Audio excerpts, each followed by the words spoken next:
What is so particular about every particle? What is interesting about all our interests? When we look at a concept, how long and how much does it extend? How is length useful? Is contemplation a need or an awareness beyond all needs? You see, you are a novel moment of inspiration, and every communication ever made by a human being is coming from an awareness to this novel field. What that means is it's like just similar to how you're aware that you exist among all existence and others exist. You are also becoming aware that your awareness to existence is changing, because all of manifestation is changing. Regardless of how much I want the leaves on the tree outside my room to be very green, do you know, once the season comes, dry leaves must fall.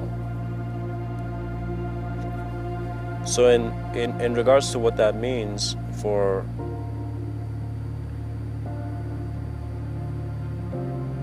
the human experience, is that you must find the mystical aspect of you that is willing to observe every idea you ever had in a new moment. In that new moment, there is an infinite existential allowance, because the self-awareness has no bound. What that means is the body is bound, the body is an aspect of the moment, but the moment of experience is untouchable. It seems that this body is like the wax of the candle melting drop by drop.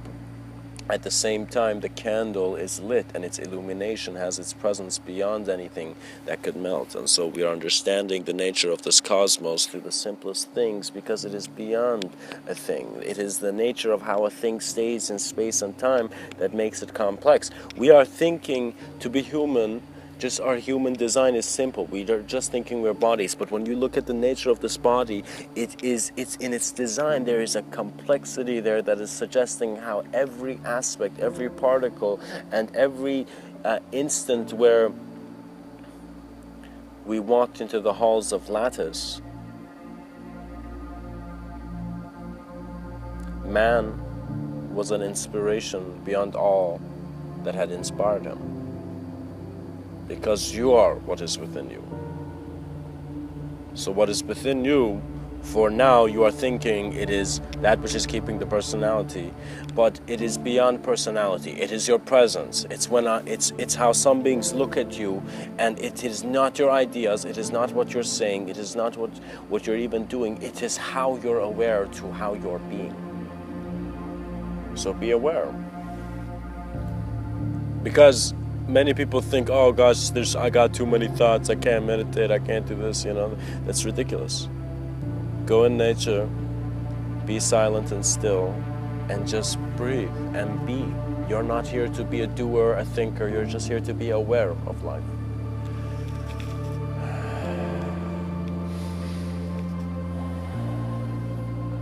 And as you begin to see the grace and the natural intelligence in your breath, you will see that thought too has a natural flow.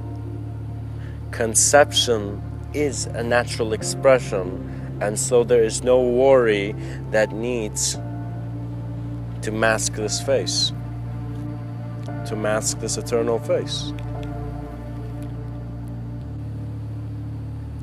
You must for an instant visualize yourself as the greatest leader of mankind and see what command you would give to the life that you are.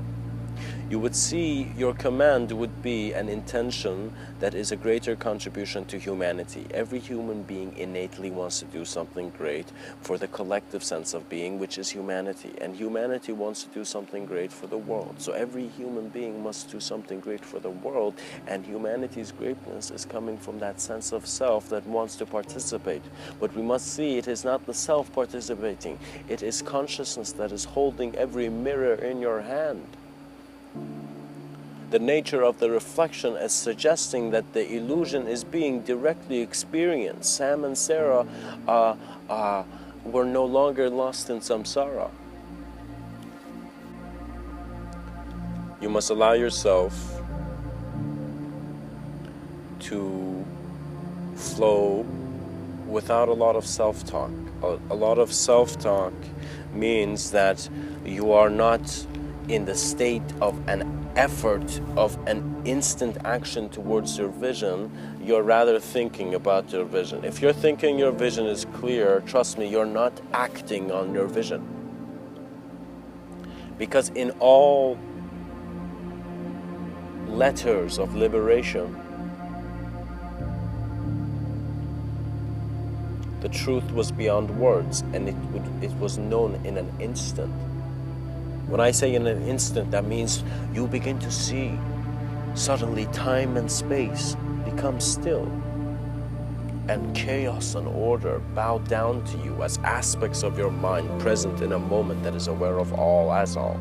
There is a freedom in being, and then there is a freedom in your knowing, and you will see the flame of sincerity and honesty lit eons before you could ever lie in this realm. Your remembrance is the purification, for you will remember your purity. You did not leave the Pure Lands.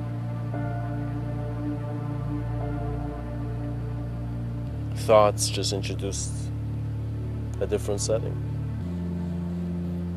In an instant, you are here and now.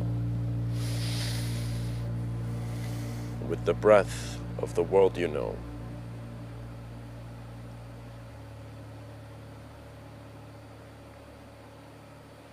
Every expression is a beacon of the profound. Much blessings and namaste.